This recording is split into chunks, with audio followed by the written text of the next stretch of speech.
Orang yang suka mengutamakan Kebahagiaan keinginan orang lain dan mengesampingkan diri kita, itu sebenarnya nggak sehat, bener-bener nggak sehat. Karena apa? Jadinya kita nggak bisa kenal, ya kan? Aku nggak bisa marah karena ya yang penting dia bahagia. No. Kayak clown ya nggak sih, kayak di pertemanan kita ada tuh yang namanya Badut, ya. Kerjaannya ngelawak aja Iya. di rumah. Padahal menangis sebetulnya itu nggak sehat.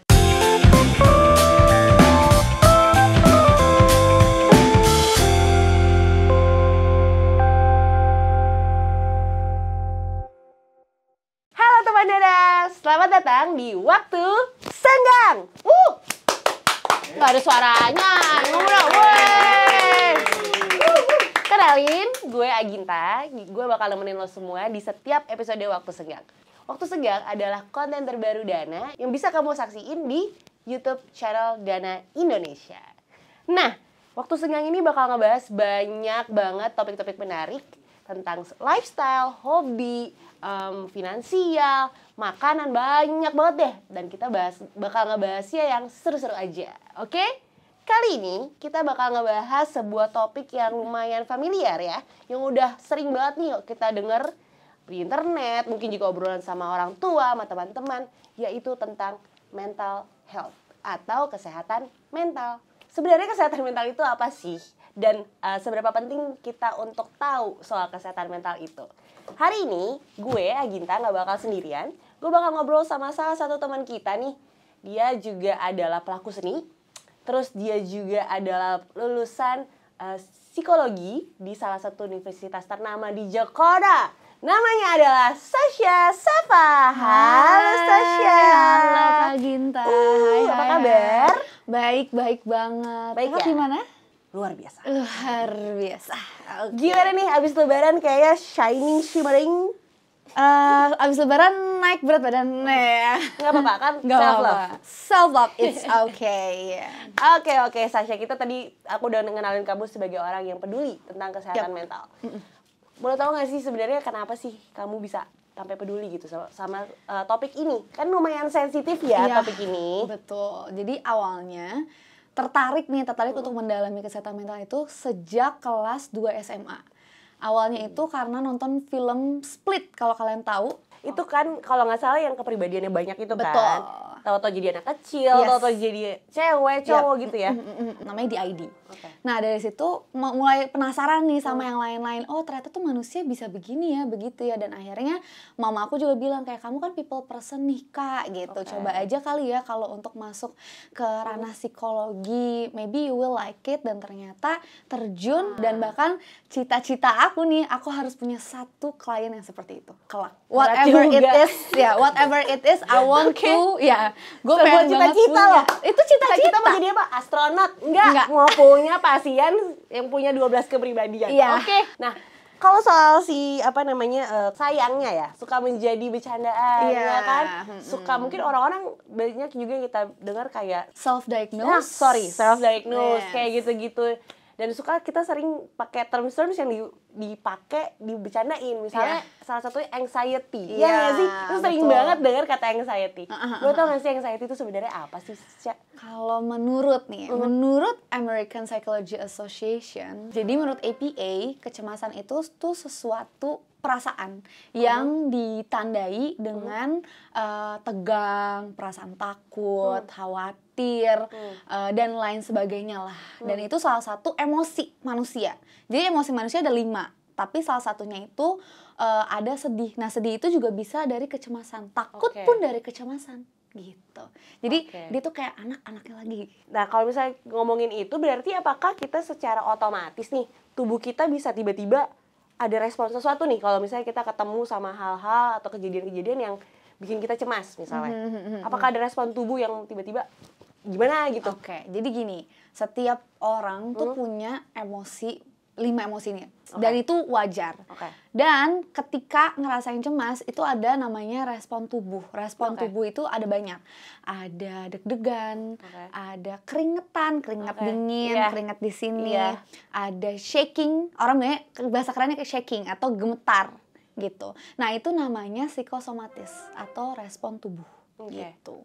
Dan sebetulnya ya nggak apa-apa, itu memang bisa terjadi gitu yang namanya respon tubuh. Karena kan ingat ya, tubuh sama hati dan pikiran itu satu kesatuan. Betul. Gitu. Jadi nggak mungkin terpisah-pisah, pokoknya ini tubuh doang, Nyambung ini pikiran ya, doang. nyambung semuanya. Iyalah, karena kalau kita ngerasa cemas pasti ada respon lain, kayak misalnya orang banyak yang mah kan. Iya.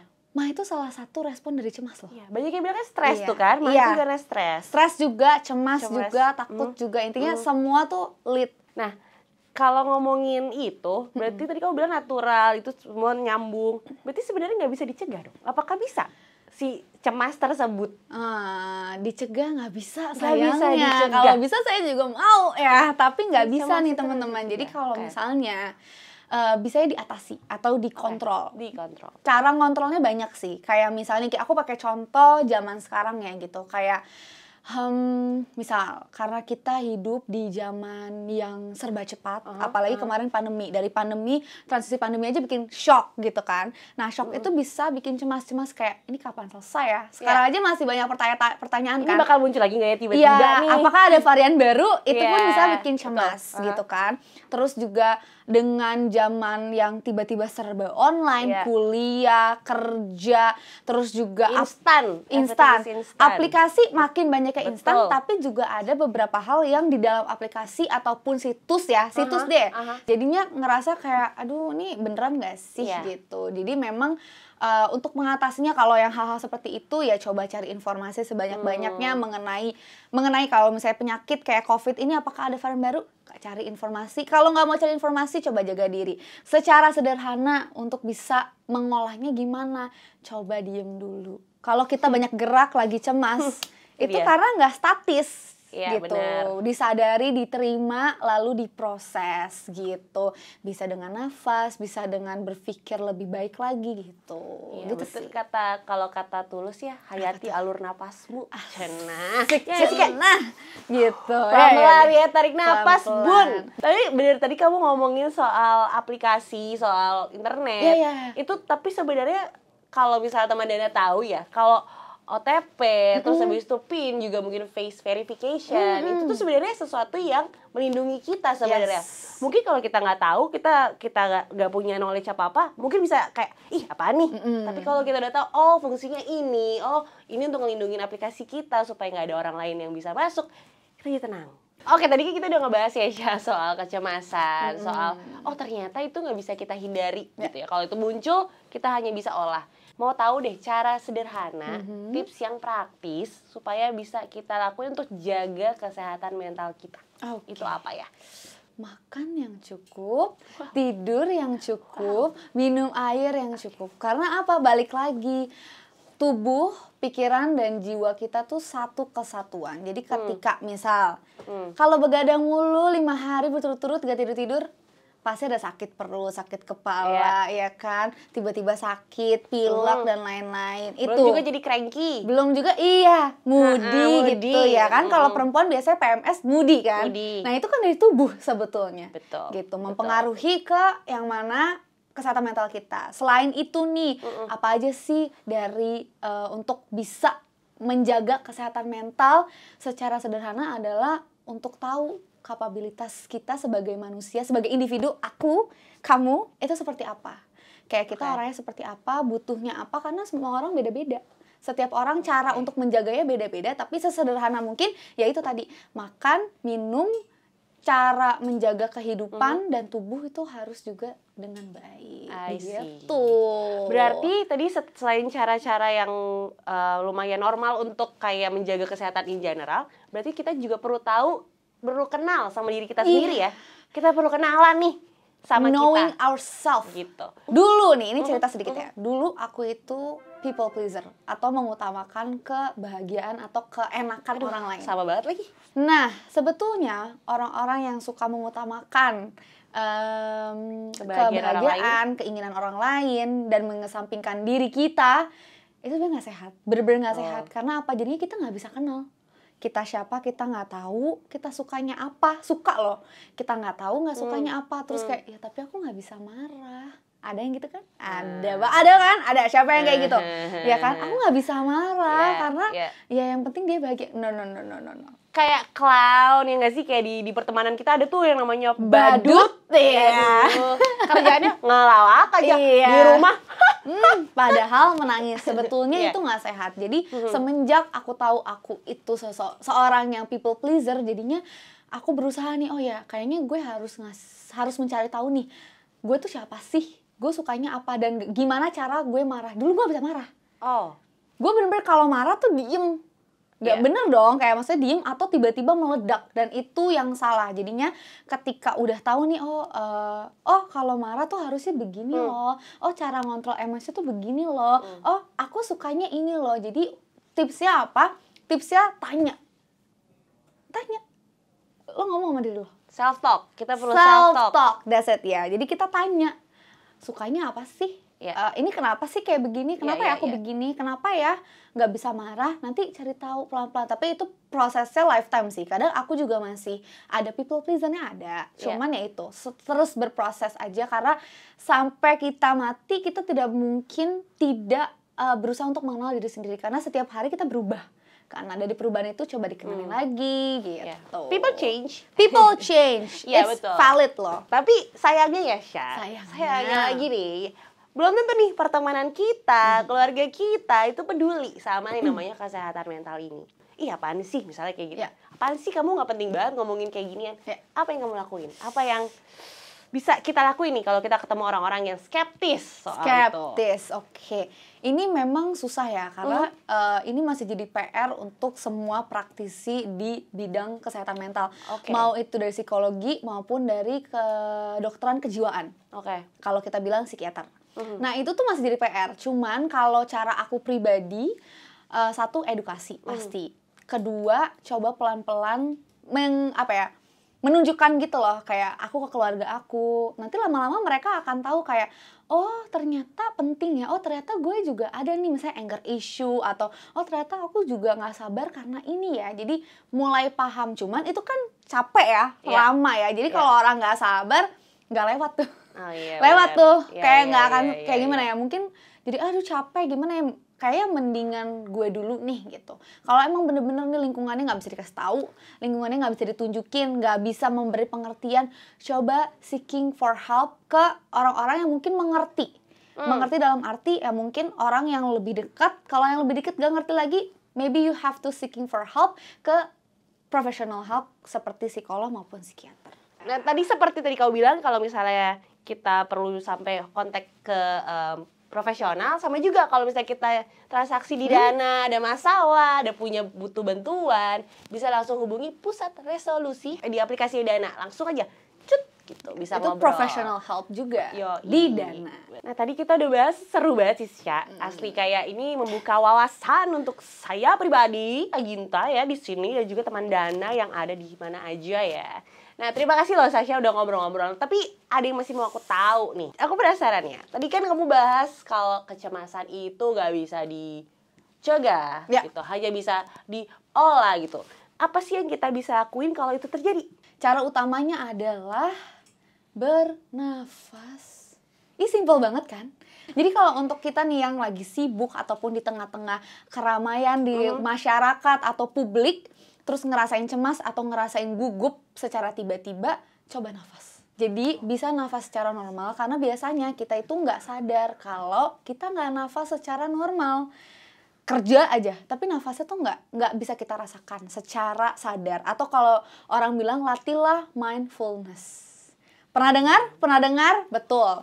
Ya, jadi melatih mindfulness itu salah satunya dengan bernafas. Coba dengan teknik 4-7-8. 4 ditarik. 1, 2, 3, 4. Tahan 7. 1, 2, 3, 4, 5, 6, 7. Buang pelan-pelan. 1, 8 hitungan. Oke, 8. Jadi 4, 7, 8 itu teknik relaksasi yang emang mungkin bisa dipakai di mana aja, karena kan nggak kelihatan begini-begini atau gimana atau nggak begini nggak. Jadi kita cuma butuh bernafas.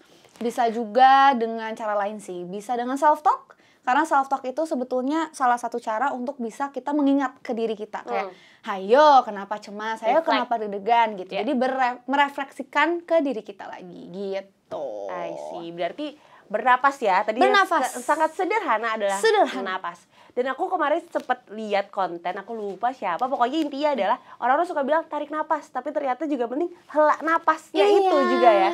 Itu lumayan free. Jadi yang bikin free itu adalah menghelanya. 4, 7, 8 guys. Yes, coba diingat. Ya, ini kan kita udah sering ngomong ya, misalnya kita dengar anxiety, kecemasan, kesehatan mental, itu kita udah sering dengar.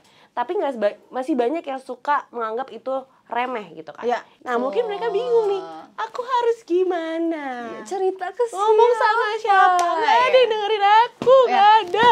Gitu.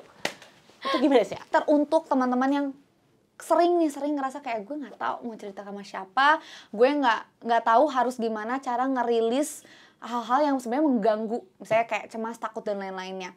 Caranya sebetulnya tolong tidak dipendam. Karena memendam adalah seperti Anda menuang air ke dalam gelas lalu luber alias meledak. Ketika meledak itu akan membuat kondisi menjadi lebih kacau gitu. Bahkan bisa membuat banyak masalah yang ada lagi nggak selesai-selesai ya. Tolong masalah aja nggak dibuat, ada aja gitu kan ya. Jadi memendam bukan bukan solusi ya. Jadi untuk mengeluarkannya gimana? Tapi cerita ke orang, betul. Cerita ke orang. Aku dijudge. Nah, salah satunya betul cerita ke orang. Kalau takut, tapi aku takut dijudge. Ceritalah ke tulisan. Ceritalah melalui gambar ataupun karya lain seperti lagu, lirik, melodi pun cuman notes ya. Kalau orang bilang cuma notes doang, padahal enggak. Itu tuh ada artinya, itu pasti ada soul-nya kalau orang bilang. Jadi bisa dengan cara seperti itu. Tapi kalau bener-bener nih udah mulai kayak aduh ini udah nggak ada nih, udah nggak bisa gue nyanyi, udah nggak bisa, nulis udah nggak bisa, nggak gambar udah nggak mempan, udah ini udah paling mentok. You have to seeking for help, to professional help such as psychologist and psychiatrist. Sama juga sama Dana. Kalau misalnya kamu transaksi di Dana ya, dijamin aman, tenang, nyaman karena ada Dana Protection. Yes. Dana Protection akan menjaga kamu, ya. Tapi ada psikolog yang akan bantuin kamu kalau kamu lagi terlalu cemas dan takut dan lain-lainnya. Gitu. Ada satu lagi apa nih. Tuh? Kalau misalnya kan tadi Dana bilang ada Dana Protection. Yes. Kalau kita nggak mau cari tahu Dana Protection pun kita nggak bisa aman, tentram, dan nyaman, ya dong. Sama sepertinya kalau kita ke psikolog tapi tidak ingin terbuka. Oh iya Gitu. betul. Balik lagi udah ketemu psikolog tapi nggak ngomong apa-apa ya sama aja bohong. Iya, betul. Ngapain Anda? Betul, tidak memanfaatkan sesuai dengan Silaturahmi. manfaatnya. Diungkapkan semuanya. Pelan. Gitu.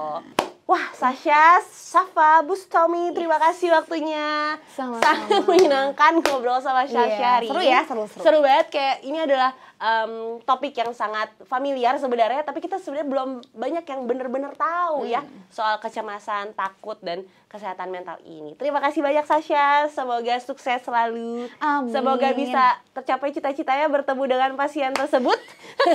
Ada amin? Ada amin? Amin. Oke. Ya, teman Dana, terima kasih udah menyaksikan Waktu Senggang episode pertama.